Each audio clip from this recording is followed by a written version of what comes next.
Connecting. I'm wondering, can you help me with? You're listening to the Musicians Help Desk podcast, brought to you by the Music District. I am a mystery, but everybody thinks you shouldn't trust me. This is your warning, and what the storm brings. Thinking you should leave, I'll see you in your dreams. I see you taking. Hi, you're listening to a Musicians Help Desk Connect call, a special edition of our podcast in which an artist with an industry-relevant question is connected directly for a phone call with a music industry expert with answers. The Music District facilitates the connection, but leaves the dialoguing to the artist and the expert. We record the call in hopes that artists with similar questions will benefit from listening in. On today's podcast, we have Fort Collins-based recording and performing artist Kenzie Culver connecting with Maximal Music Sync licensing agent Mallory Zumbach for a great exchange on beginning to license music for film, advertising, and television. Kenzie's landing prominent performance slots at major regional festivals here in Colorado. She'll be attending Belmont University this fall, and she's beginning to get general inquiries from licensing firms and is wondering just what that's all about. The founder of Maximal Music Sync, Mallory brings over a decade of diverse music and business affairs to a full-service music synchronization company that specializes in sync representation for artists and catalogs, while also offering freelance music supervision and song clearance and licensing services. So, with that, we're going to drop right into Mallory describing her work to Kenzie. P.S. You've been listening to Kenzie's track, Flipside.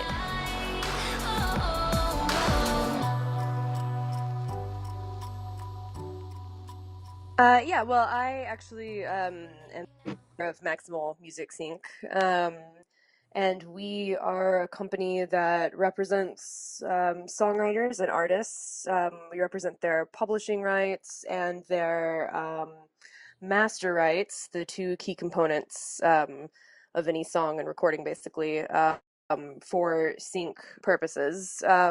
Which means that we pitch the songs, so we represent them in sort of a creative way, in that, I get searches from music supervisors. They're looking for ideas that fit their needs for an advertisement or a TV show, and then I kind of dig through my catalog of music and find the songs and recordings that are the best fit for that, and send on a suggestion, and hopefully they pick one of those as the final song and recording that get used. And then we also do licensing, so song licensing, so dealing with sort of the negotiation process, the very, businessy end of it, quoting, going back to our writers, getting approvals, getting all of the, uses approved based on the terms that the music supervisors need. And then, beyond that, I also do some work kind of on the other end of the equation, doing some music supervision and clearance, song clearance. Yes. That's cool. That's really sick. And that's kind of exactly what, this other company had approached me with. And so I kind of wanted to ask you a couple of questions because, as a musician that's kind of, I wouldn't say new, but like new to this world of the music scene, how about let's start with maybe what exactly is music licensing? Okay.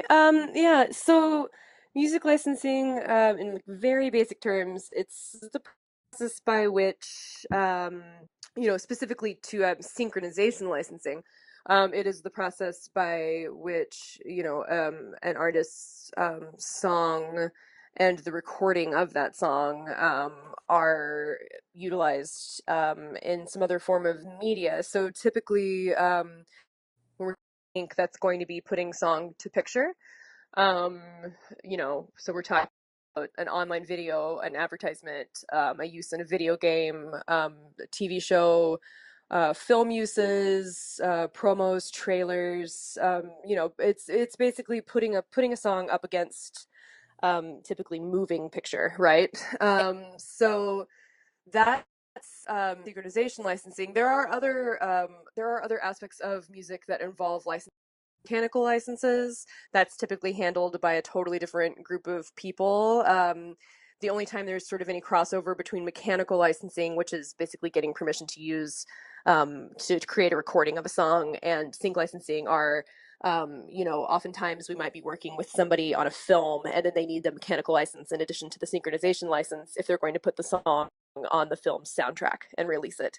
But primarily, what I do and what most sync companies deal with is very specific to actual synchronization licensing. And like if you were to walk into a publisher, like I worked at Warner Chappell and Roundhill Music before, if you were to walk into a company like one of those and ask, to be introduced to their licensing team, the people that they're going to introduce you to are the folks that are handling the pitching and the actual negotiation and agreement for synchronization uses. So I think when most people hear the phrase like music licensing, they're really talking about synchronization licensing, if that makes sense. Okay, yeah, it definitely makes sense. And so, are synchronization licensing and mechanical licensing kind of the two main um, kinds of that, or is there kind of like a whole plethora of things? Yeah, the two like main types of licenses that you hear about are either synchronization or mechanical. Synchronization, there's much more negotiation involved. Mechanical licenses, typically have gone through Harry Fox. They handle almost all of the mechanical licenses, and or you can go direct to a publisher. But those are much more forward. Really, the only time those get complicated is if you're getting outside of what's called the stat rate.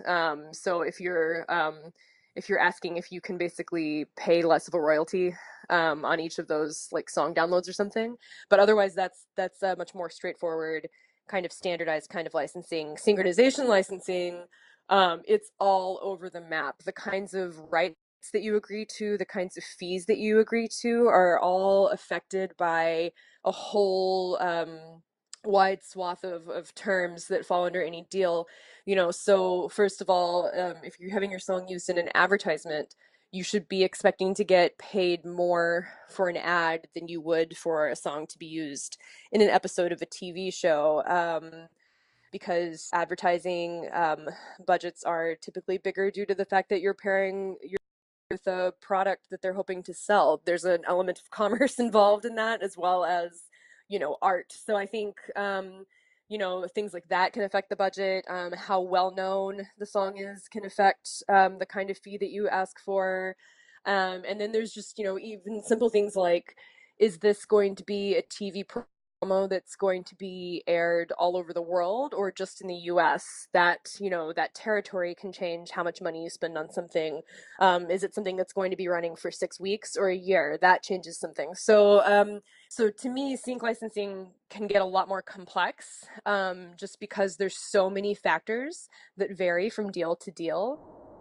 Which is one of the reasons why I think so many artists seek help from sync companies and or from their publisher or their label, to sort of handle the sync aspect of their music. It's really important to have somebody who knows how to sort of look at all the varying factors in any given license request and get you a fair fee for that.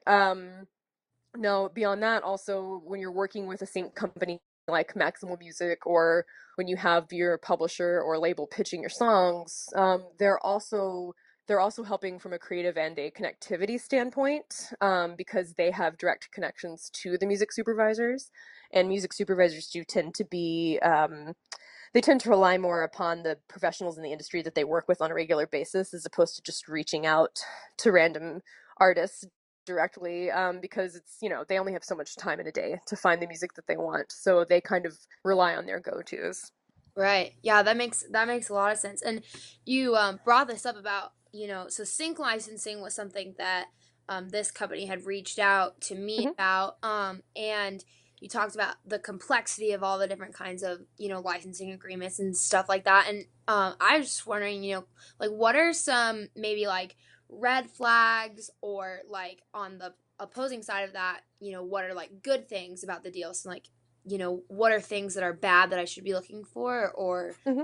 things that are super awesome?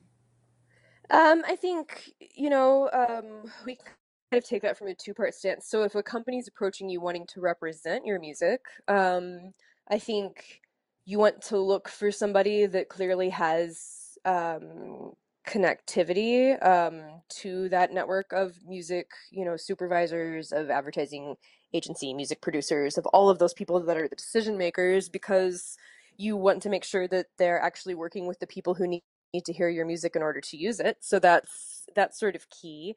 I think, you want to know that they have an established history of landing uses. For me, Maximal is a really new company. I just started it in February. But because of my history working elsewhere, I have a lot of success stories that I can talk about, from previous jobs. So, I think it's also really important that when you're speaking to a person, you can tell that they're knowledgeable about what they're doing. It obviously, if you're the artist or the songwriter, to kind of know the right questions to ask, which is a lot of what we're talking about here today. But, I think it would be important to ask,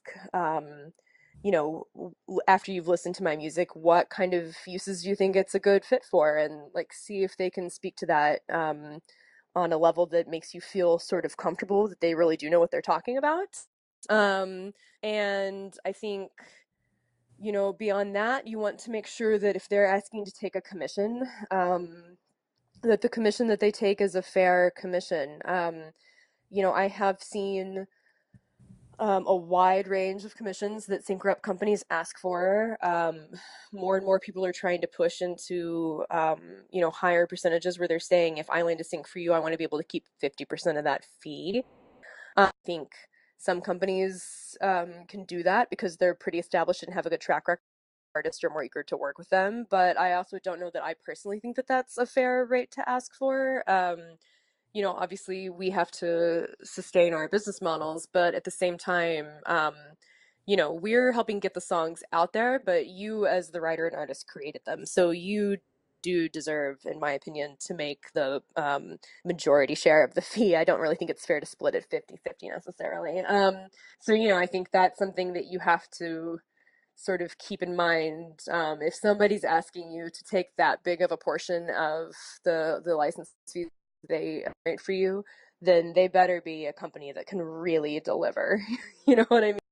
And you should be able to go to their website and see who else are they working with.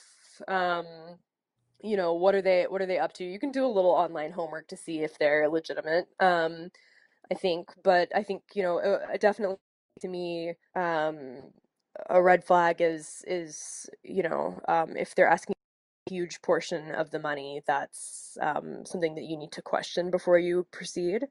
And I also think you need to kind of suss out um, what kind of stuff are they pitching for.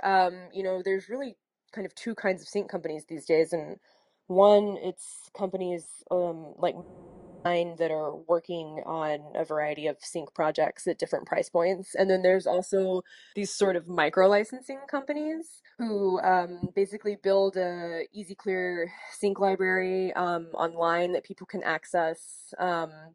Which is not necessarily a bad thing, but don't like sign up with one of those companies thinking that they're going to be landing your song in, big TV shows or like big advertising uses. It's mostly going to be things like wedding videos and their low fee uses. So you kind of have to know the difference and make sure that, like, when you're jumping on board with somebody, it's the company. The company is really going after the kind of uses that you're hoping to have procured for your music, if that makes sense. Yeah, that definitely makes sense.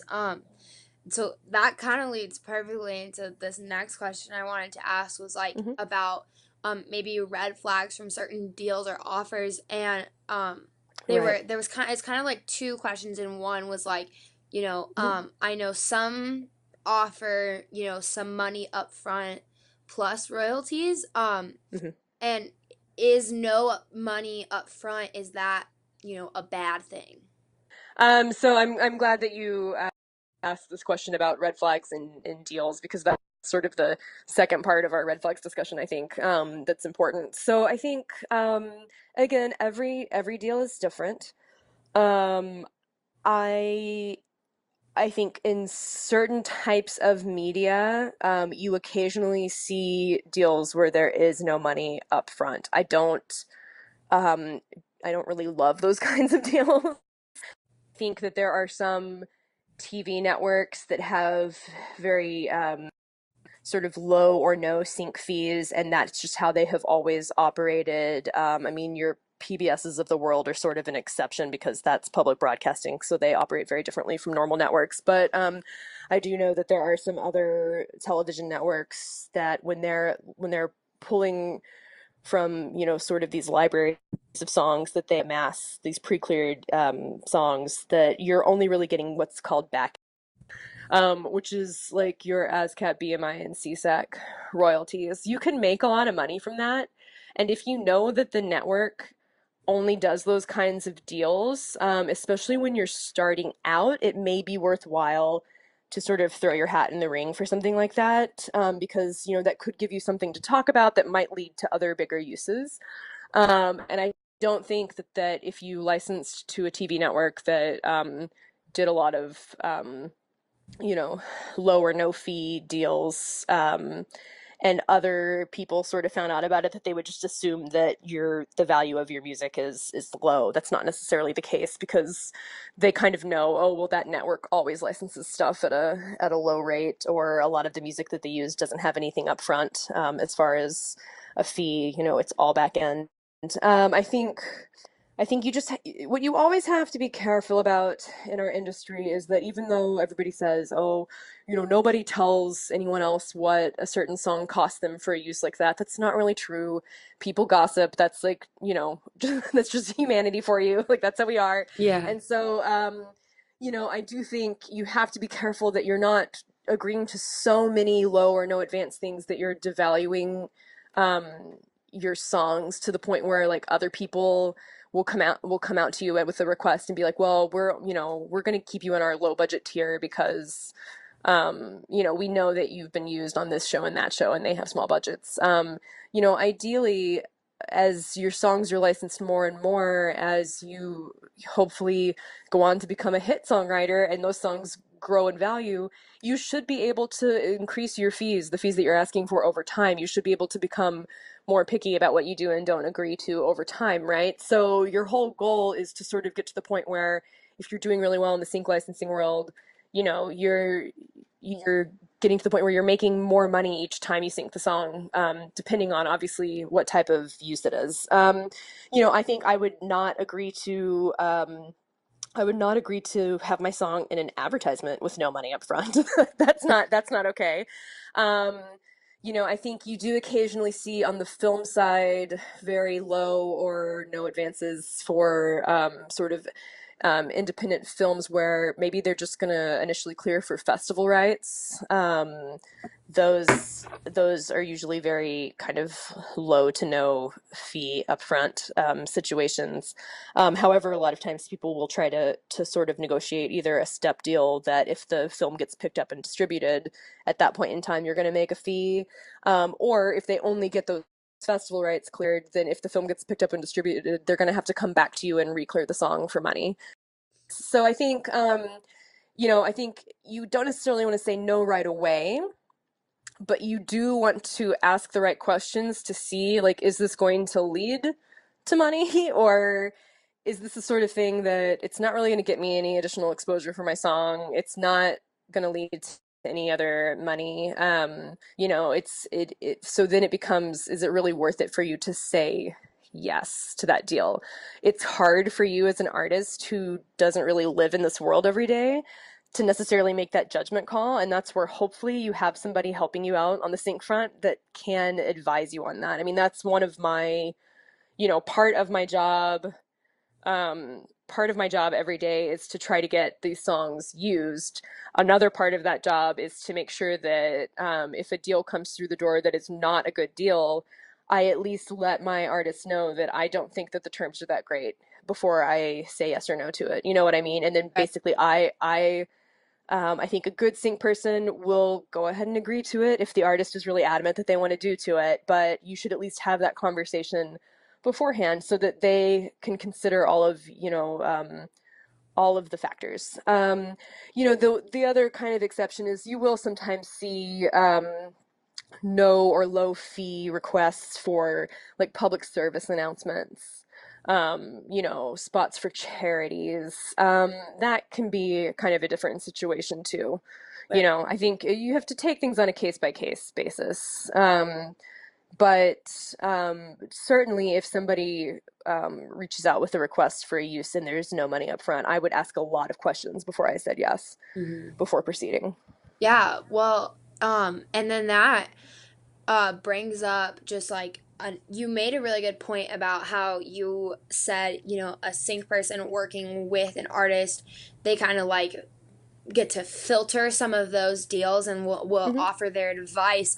At the same time, would like the licensing agent or the sync person negotiate like better deals for the artist or things that if you really don't think this is good, would there be negotiation happening on that end to make it better?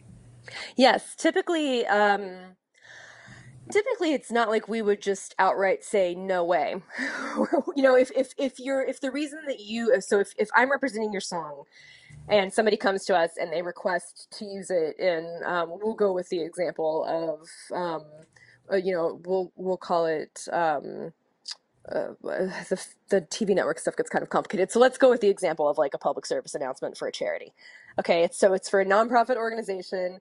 You really like the charity, and the only reason that you're hesitant to do it is because you feel like it's really not fair that they're asking for you to give your song to them totally for free. And some people might think, well, why isn't it fair? Because they're a charity. But on the other hand, even nonprofits have a budget for advertising. Do you know what I mean? So it's Yeah. not like the producers or the director of the spot is donating their time. They might be doing it at a much lower rate than they would if it was just a regular advertisement. But you do have to remember, like, you created a piece of art and that art has value, right? And so typically, if you were like, I really love this in theory, but I hate the fact that there's no fee at all, then what you and I would discuss is, what do we think would be a fair sort of discounted fee, all things considered? And then I would go back and counter that. So I would say, we're really having a hard time with the fact that there's no fee here whatsoever. We will have to put time, you as the artist put time into creating the song and recording the song. I, as your sync person, am going to put time into the effort that it takes to draft a license and go back and forth on all these negotiations. And so we do feel that there should be some kind of fee to compensate us for the work that the two of us have done on that. Do you know what I'm saying? And Right. so, we counter with what we think is fair. They can either say, no way, we don't have any budget whatsoever for music, so it's free or nothing.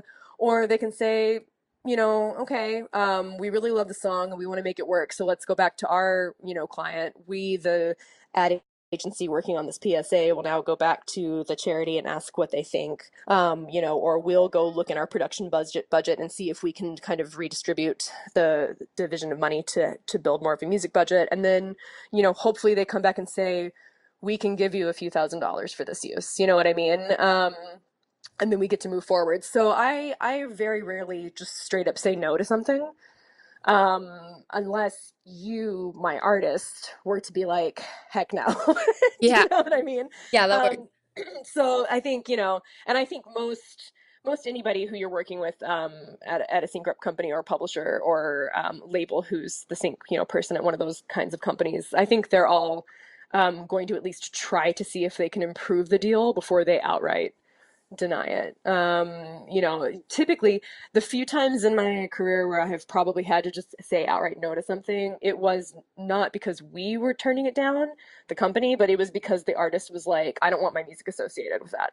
Yeah. You know what I mean? So that's really the only time where you're like, this is a hard no, and no amount of money in the world would make a darn bit of difference. You know what I mean? So otherwise, you always try to kind of, go back and forth and get it to a point that makes sense for everybody involved.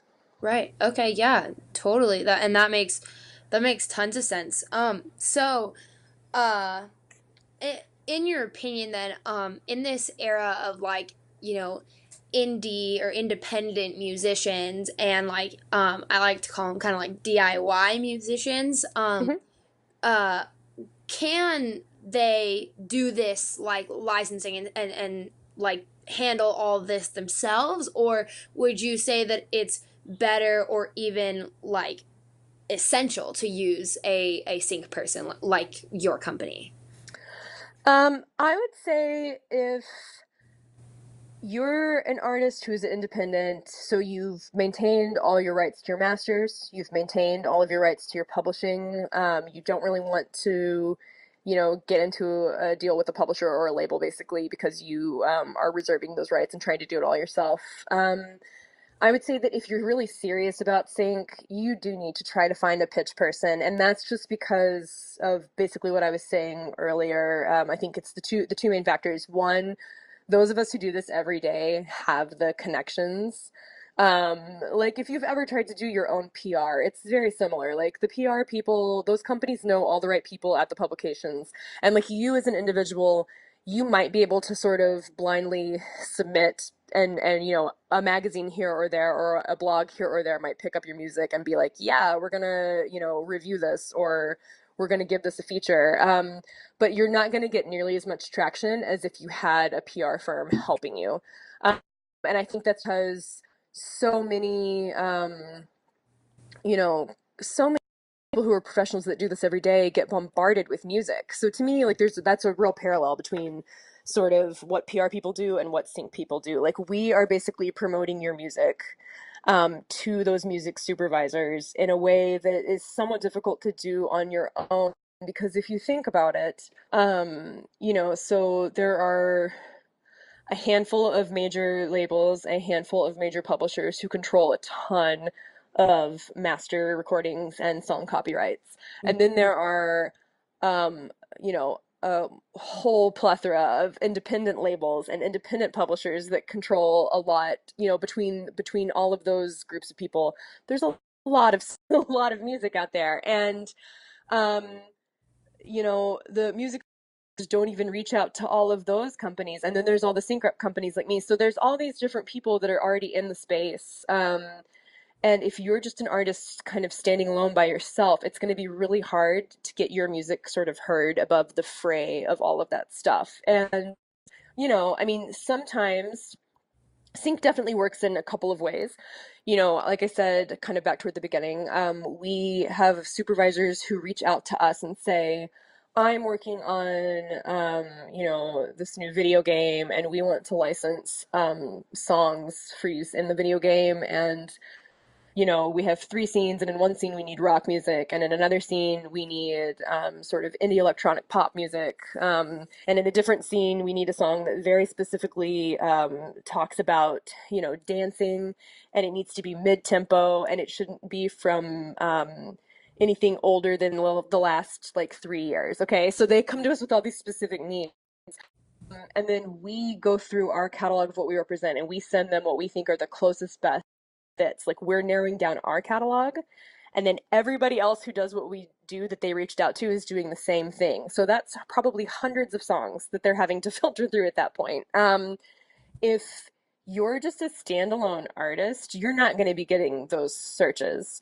So your only hope, without having proactively pitching your music, is that one of those supervisors is going to stumble on your songs and just reach out and say, I was listening to this on Spotify and it's a great fit for this TV show that I'm working on, or I went to go see a band and you were opening for that band, and I think that one of the songs that you played would be really great in this commercial that I'm working on. And it's kind of rare that that happens.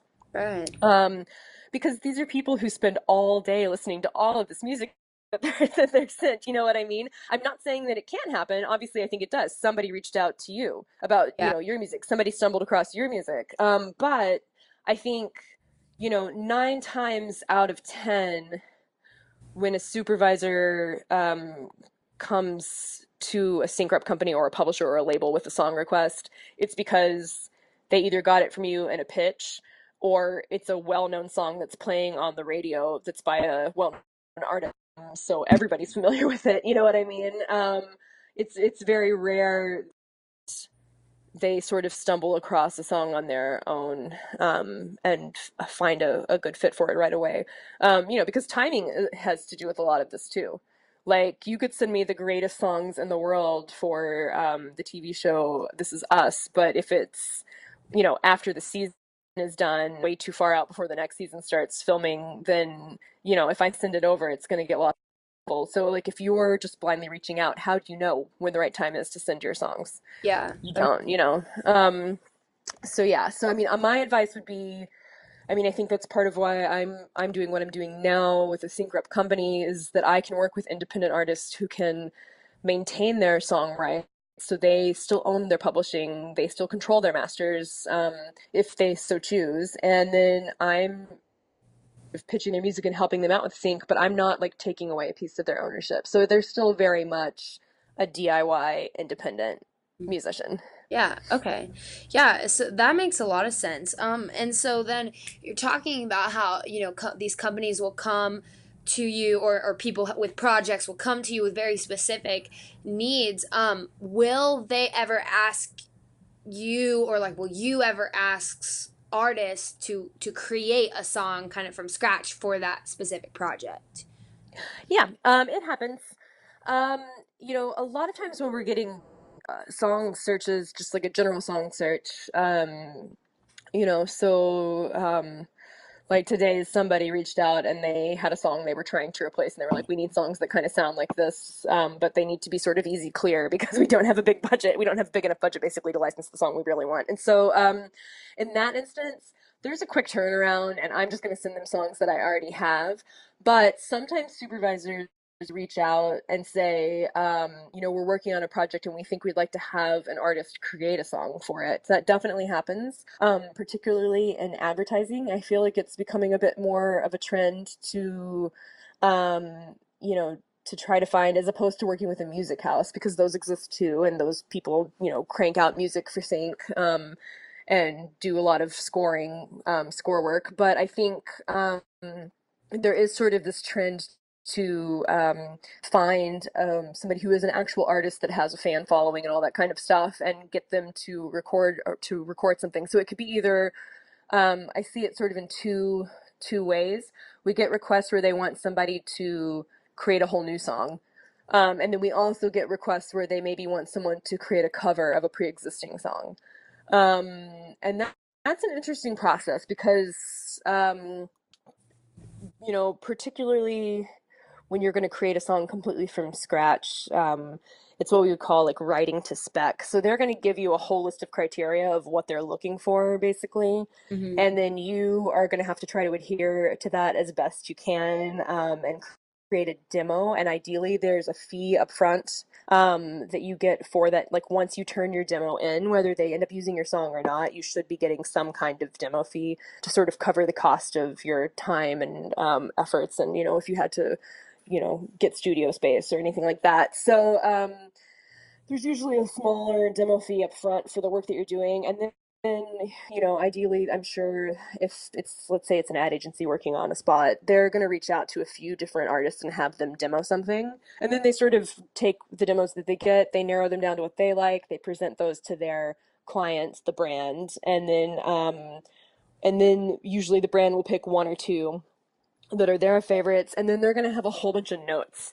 So then they come back and say, we really like yours. Now it's time to tweak it and change it and do all these different things. Obviously, that happens when you're creating a cover recording too, but I feel like when you're starting completely from scratch and writing a new song, like there's even more input that's going to come back into it. And they might push back on certain lyrics. They might say that they want it to be a little faster, you know what I mean? So change the tempo a little bit. We really like it, but we feel like it needs more percussion. So there's kind of this back and forth process, because in a way you are collaborating with those other people to create this song, even though you're kind of doing the lion's share of the work, right? But it's not the same, obviously, as if you're just writing something for yourself to record as an artist, because there is going to be this additional input. And so it does happen. Obviously, I think some artists are better at it than others, because you do have to kind of take your ego out of it to a certain extent and be able to say, okay, I'm going to make those changes, even if you don't necessarily think that they're going to make it better from your standpoint. But there is definitely, there are scenarios that arise like that. It's not like it's constant. Like I'm not getting requests every day for that kind of project the way that I am getting requests every day for songs that already exist, but it definitely pops up. I would say probably in the last year I've worked on a project like that, a demo project, every 1 to 2 months. I've had at least one, if not more, demo projects in the works. So it's definitely something that's on the rise. Yeah, okay. Well, wow. Yeah, that makes a lot of sense, and that's like really good information to know, like all of that. I also, I wanted to ask something that, just been on my mind, because the person that reached out to me was like a licensing agency. They were Hmm. going to take my song, put it in I guess, I forget how a database, a database, Hmm. to like keep it to submit, to potential, clients, like people that would want to license my song. And I wanted to ask, like, do I, like, should I, or, I as musicians, market to licensing agencies, or will they reach out to me in, like, interest of my songs?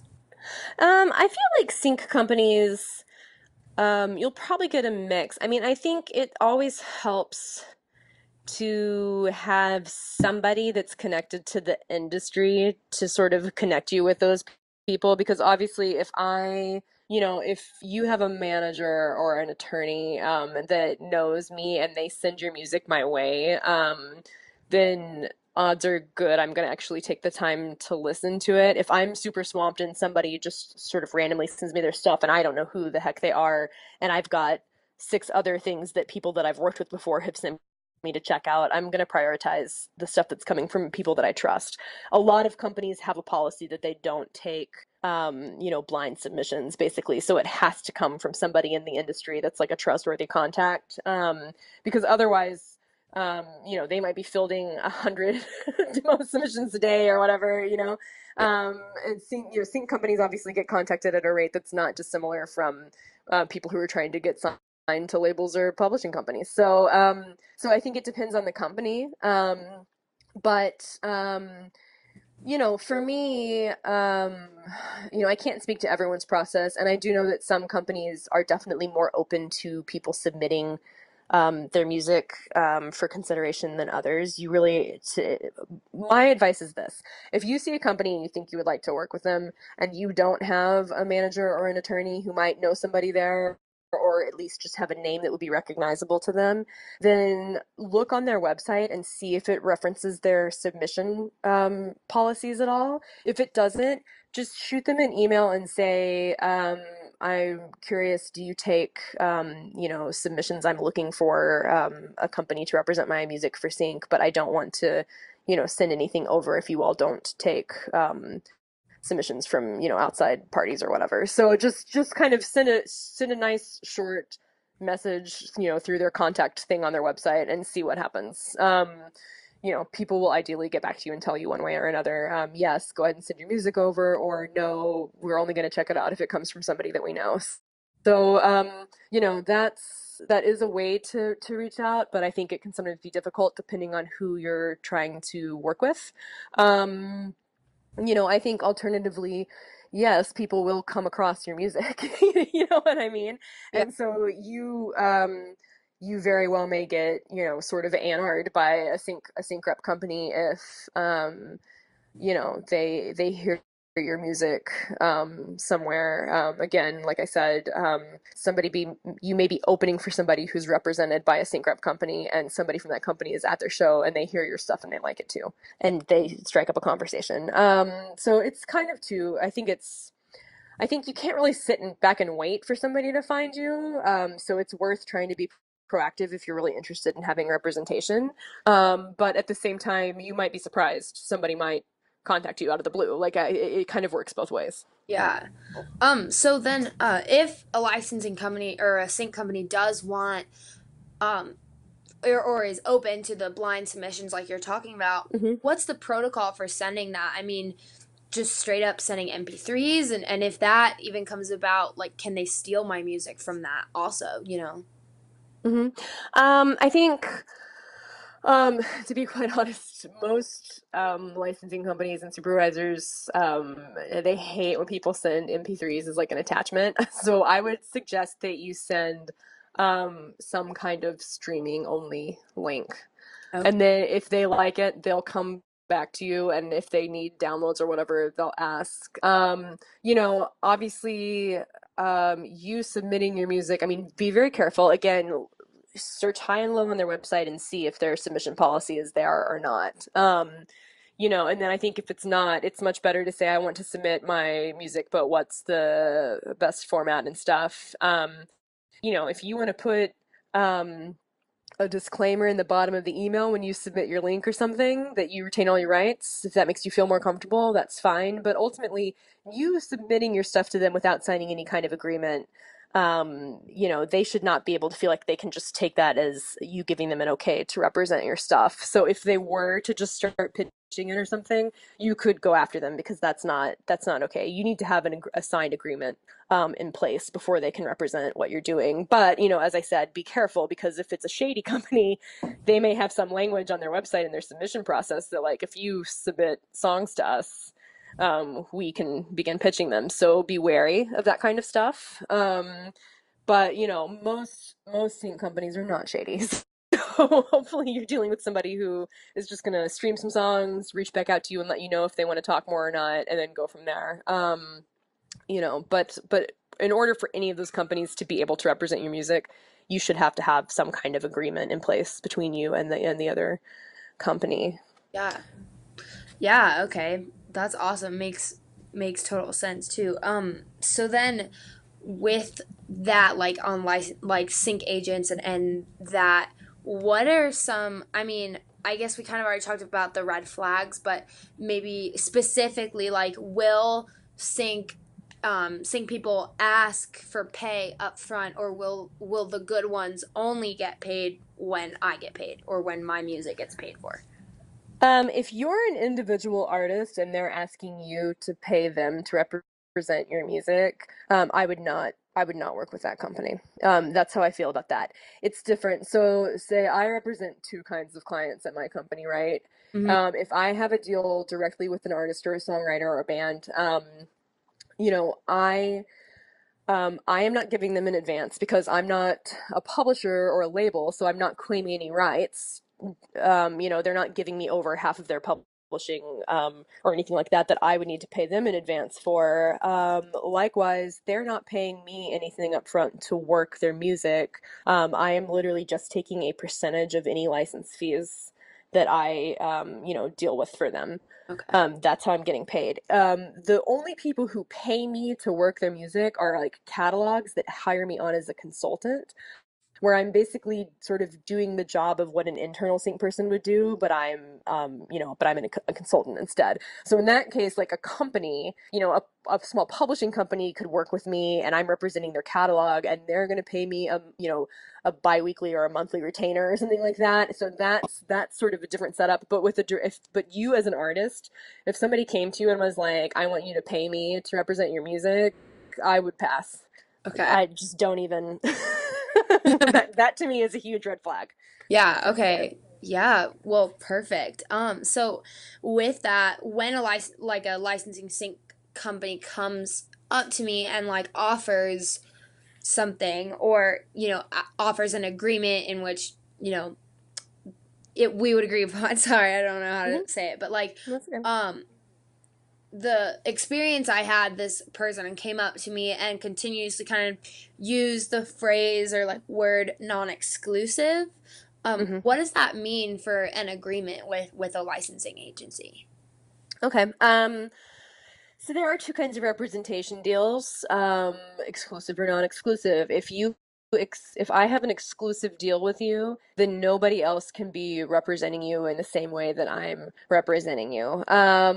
So kind of an easy way, I guess, to illustrate that is like if I sign an artist and that artist controls 100% of their own publishing, 100% of their masters, they have no other parties involved, and I sign them to be an artist on Maximal's roster, I would then be representing 100% of all of their songs and master recordings for sync purposes. My deals typically are for the US and Canada. And so in the US and Canada, they could not have a different sync agency pitching their songs and claiming those same rights. That would be a direct conflict. If we had a non exclusive deal, and another company also was willing to offer them a non-exclusive representation deal, then in that case, yes, they could have two people, two different companies basically pitching their music for sync. I don't do non-exclusive deals, and the reason for that is really simple. It's just that in my experience, those always lead to trouble and confusion down the road. Pretty early on in my career, I had a supervisor at a company that specialized in advertising music tell me about a time when she got really burned because two companies pitched her the same song. They both claimed that they represented it 100% both sides, and when it came time to license it, those two companies got in a fight because they said, no, I pitched it. No, I pitched it. I should get the fee. I should get the fee. And it went back and forth. And then she had to find another song because they weren't going to back down. And so she was like, I don't pitch anything unless whatever rights you claim you're representing are exclusively your rights to represent. Now, if you're an artist and you're thinking, I would really like to have two different companies working my music, and you, as I said, you are 100% free and clear of any kind of ties to a publisher or a label, then what you could do is have one company represent all of your publishing for sync, and then have another company represent all of your master recordings for sync. And then we're both pitching the same audio. Do you know what I mean? But when it comes time to license it, say I'm representing the publishing, I only get paid on the publishing share of the license, and the other company gets paid on the master share of the license. And so, we could both pitch the same song, the same recording of the same song to a supervisor. And when they come back to us saying, we love this, we want to use it, we're each basically only dealing with our half of the whole copyright, if you will. Like there's, two copyrights and everything. There's the copyright of the song, there's the copyright of the recording. And so that's one way. Some sync rep companies really want to have 100% all-in exclusive deals where they rep 100% of the master, 100% of the publishing. Maybe because I come from a publishing background where I'm used to having, one of 5 writers on a song and things like that, I don't feel like it's totally a deal breaker to not be able to represent 100% of both sides of a song and recording. So I sometimes think that it can be great to have two teams. I just signed an artist the other day, this guy Mikey Wax, and he's published by Penn Music, and my friend who runs Penn brought me in on it because they were looking to have somebody pitch the masters. They wanted to sort of be able to combine forces and have somebody who was a complementary sort of skill set to theirs. Like they're really strong in film and TV, I'm really strong in advertising. We have some client overlap and some that doesn't, and we thought that between the two of us, if I'm working the masters and they're working the publishing, we can bring more attention to the songs. We'll get them out there to more supervisors and all that kind of stuff. So, in that sense, I think sometimes it can be great to have somebody who's handling your masters and somebody who's handling your publishing. The flip side of that, of course, is that if I am repping the publishing and the master 100%, then it's one person that the supervisor has to deal with. So if they need to clear something quickly, they're going to go with something that's one stop. So there's advantages to all situations, but I personally think that you should agree to an exclusive sync rep deal. Just make sure that the term is somewhat flexible. So if you feel like, if you sign up for a year, if toward the end of that year, they haven't really done anything for you and you don't feel like it's heading in a good direction, then you can get out of that deal and find somebody else. You know what I mean? Yeah. But I do think there's a reason that companies press for those exclusive rights, and that's really what it is, because they're actually trying to protect you from, having a bad situation where it's like, oh, three different companies are all saying that they represent 100% of this song and master, and now I don't know who to clear it with, so I'm not going to license it anymore. Because what can you do? Yeah. So would you say companies that don't press for exclusive deals, like, is that bad, or is it just merely a difference of like workflow? It's not necessarily bad. I think it just means that maybe they're not quite as buttoned up. So take that, I guess, with a grain of salt. I feel like, to me, I lean toward, again, I think this is probably because I come from the publishing side of things, and there's like a very kind of old school buttoned up mindset of like protect the rights at all costs, you know what I mean? And so I think maybe for me, I wouldn't want to take that risk as the person running the company, I wouldn't want to risk that I have to step aside and say, okay, well, I guess I won't take the license fee this time because I don't want to cost the artist the license, because I still feel like I've done the work, right? So, Yeah. I think it just kind of, to me, if companies are willing to do non-exclusive deals, then that might just mean that they're not quite as buttoned up, but I think that just depends. I mean, maybe if you have a ton of non-exclusive deals, you're still going to be okay. I don't know. And some artists ask for it, and I always just say, like, from my perspective, this is the reason why. And if you really don't want to have your deal locked up in an exclusive agreement, then I understand, but just know that there are plenty of companies that aren't going to take you on, because they're going to want those exclusive rights for the reasons that I previously stated. Okay, yeah, well, awesome.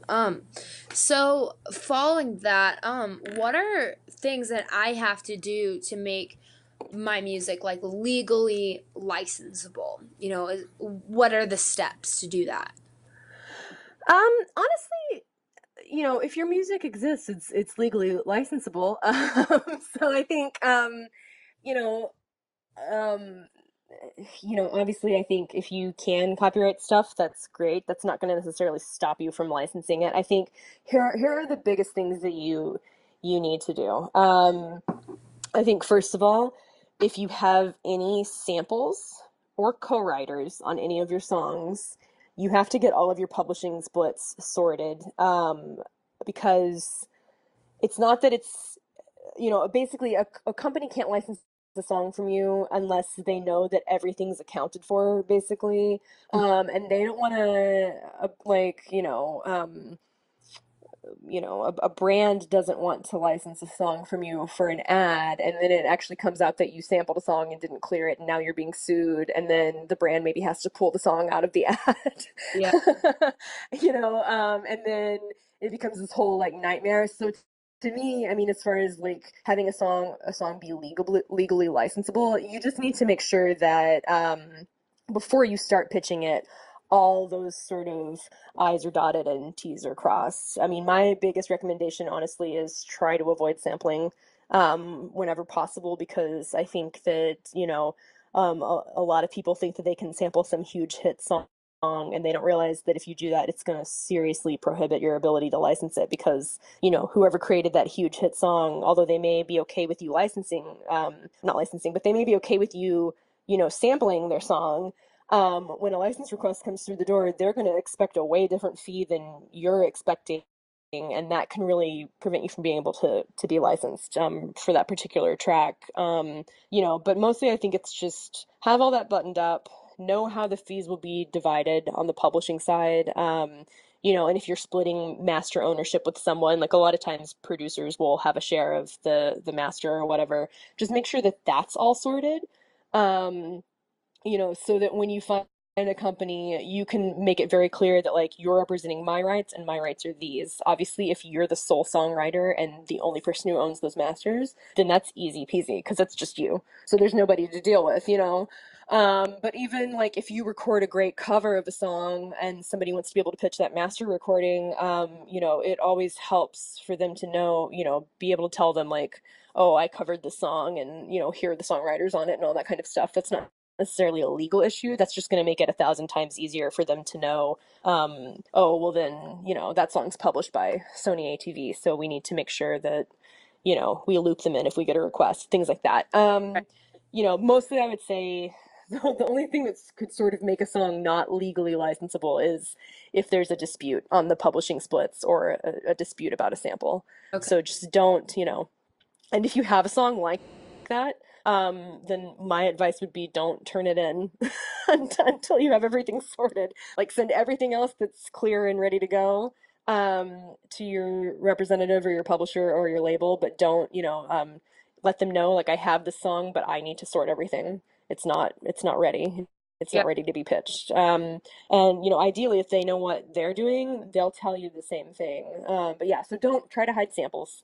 That's the main thing Yeah. from a legal standpoint. From a sort of just to your benefit point, also, you should really make sure that you're with a PRO.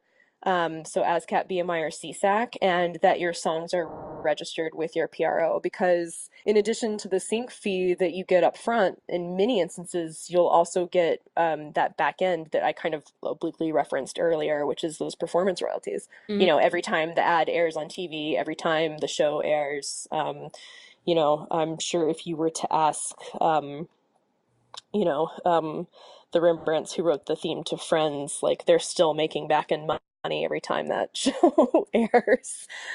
Every time those reruns from, you know, years and years ago air on TV, like they're still making money. So it's really, you know, some people, depending on how buttoned up the client is who's licensing the song, they may not want to use it unless it's registered because they're going to want to know who to send that back end money to. So I think that's always a good idea is to get your songs registered for that and for many other reasons because it's not like, you know, BMI and CSAC and ASCAP pay you for other reasons as well. So you might as well do it anyway. But I think that goes a long way toward making it easier to license songs for sync and toward making sure that you get all of the possible income streams from any given sync use. Yeah, yeah, totally. So then how would I like make myself or my music more licensable or more attractive to potential, I guess, clients, people that would Mhm. want to license my music, or even potential, sync agents that would want my music? Yeah, I think, you know, when you're reaching out to a company and asking them to represent you, I think the one thing that you can definitely do is put your best face forward. So kind of have in mind what you think are your most sync-friendly songs. You know, so maybe send like I'm just gonna send you my five, like these are five songs that I think are the best songs for sync in my catalog. And then if you like that, we'll come back and talk about you know, I'll send you more music or all that kind of stuff. And I think the best way to identify that and then moving forward, the best way to sort of be aware of it when you're writing and creating new music is to just pay attention to what's getting used. So, you know, make a really conscious effort the next time you're watching TV to notice, oh, this show really uses a lot of this kind of music. You know, whereas this other show uses stuff that sounds really different. Or you know, I really love Game of Thrones, but it seems like most of the music they're using is score music. They don't do a ton of licenses, you know. So I think trying to kind of be aware of that. I think actually watching ads when they come on, annoying as that can be, and you know, noticing kind of what are the trends. Like, do I hear a lot of one particular genre? Um, you know, am I noticing that a lot more advertising now is sort of getting on that female empowerment bandwagon? And so if I have a song that's like a really anthemic, upbeat, like I am woman, hear me roar kind of song, Yeah. like I need to make sure that I'm getting that in front of people. I think that you know, it's just sort of being observant to those trends. Now, obviously, once you have a sync representative, you know, part of our job is to be aware of that, and we're made aware of that just in the everyday sort of context of our work because when we're seeing these searches we notice the trends. You know what I mean? Like I Yeah. have noticed lately that I am getting a lot of requests for stuff from the 80s or modern music that sounds influenced by the 80s for whatever reason. The last like month or so that sound has been popping up a lot, so you know, I might be keeping that in my head when I'm thinking about artists to sign, or you know, if one of my songwriters comes to me and is like, oh, I want to work on some stuff with sync in mind, you know, what are you needing? Then I might say, well, I could really use some 80s synth pop, that's like more up tempo and has you know, a positive message about, you know, togetherness or working together or whatever, because I keep seeing searches for that and I don't have enough of it. Like that's, you know, once you have somebody working with you on that, ideally, when you check in with them every once in a while, they can kind of update you, like these are the trends, you know. So I think that can be even more helpful to you. But while you're doing it on your own, I think just the best thing you can do is just pay attention. You know, make a point of really noticing. And you can even go online. There are like great resources. There's a site, I think it's called TuneFind. Let me just double check right now on my laptop in front of me. Yeah, so TuneFind is like you can go there and basically see what songs were used in like any episode of anything that's currently or has recently been on TV. It's great. So like if you love a TV show you can go there and look and see like, oh, what kind of songs have they been using? And you'll be amazed at how you can pick up on trends right away. You know what I mean? Or you might be amazed to notice that they only use one song per episode, and everything else is, a composer. So I think that's a good tool to start, is to use that. And I think there's Ad Age online. They a lot will post like our favorite ad of the day, and they'll talk about music in the credits and stuff like that. You can sort of do a little research too if you want to get really kind of nerdy about it and identify those trends. But I mean, I really just think, just making sure that when you're watching that you actually really are paying attention to the music that's getting used, which I'm sure to a certain degree you are anyway, because you're a musician, so you notice music when other people might not, I mean, like I heard you about like what's popular, and then of course you're saying like musicians notice the music when maybe other people don't, which I think is kind of hilarious because it's 100% true. Uh-huh. Yeah. It is, yeah. So I just have one last question for you. And first, like, let me just say thanks so much for taking the time to talk and answer all these questions. Because I mean, it wasn't just me that had all these questions. It was like everyone I knew that was kind of doing this themselves. Go, what the heck is licensing and how does it happen? And so thank you so much for answering all this. It's been awesome. Of course, yeah. Well, thank you for coming up with all these questions and allowing me to kind of go in depth. And I know that, I mean, most people are aware of the fact that music shows up in all these sorts of places, but, I think that most people have no idea how bizarrely sort of complicated the whole process is to get there. So, I'm always happy to kind of shed some light on that where I can, especially if it helps artists be able to, find more exposure through that whole sort of area of the music industry. Because to me, I do think sync is a huge part of maybe helping to break somebody's career, or even just to help you make more income off of doing what you love. You know what I mean? So I'm happy to talk about that, and I really appreciate all of your questions, and you have taken this conversation to some really great places. So I appreciate that. Yeah, thank you. So, my last final question is, if I get an offer for some kind of licensing or like a sync agent, can I run it by you just to see kind of like all this in action? Yes, absolutely. Yeah. Cool. Awesome. Yeah, you can totally do that. Thank you. Thank you so much, Mallory. It's been such a pleasure talking to you and getting all this info. Absolutely. It's been great to talk to you too, Kenzie, and I definitely wish you all the success and have a great time at Belmont. I definitely have encountered many people in the industry who got their start there, so I think you're going to be in good hands. It's a good program. Can you see what it looks like if you're standing on the outside? I can see you from the inside. Please pay no mind to my warning signs. All right, that wraps up this week's Help Desk podcast, Connect Call. We're very grateful to Kenzie for coming up with such great questions, and Mallory for taking time out of a very busy schedule to answer them with such depth. We hope that you learned a thing or two about licensing, avoiding red flags like offering money up front for placements, the value of having a connected and established agent representing your music, and why it pays to be conscious of the music like your own that's being placed in film and television. If you have a question you'd love to ask an industry expert, a fellow artist, or a tech professional, we'd love to help direct your call. Send an inquiry to helpdesk@themusicdistrict.org, and we'll help you locate and communicate with someone nationally, internationally, or even regionally who has the answers you need to make your next career move. Thanks. Tune in next time. Afraid of being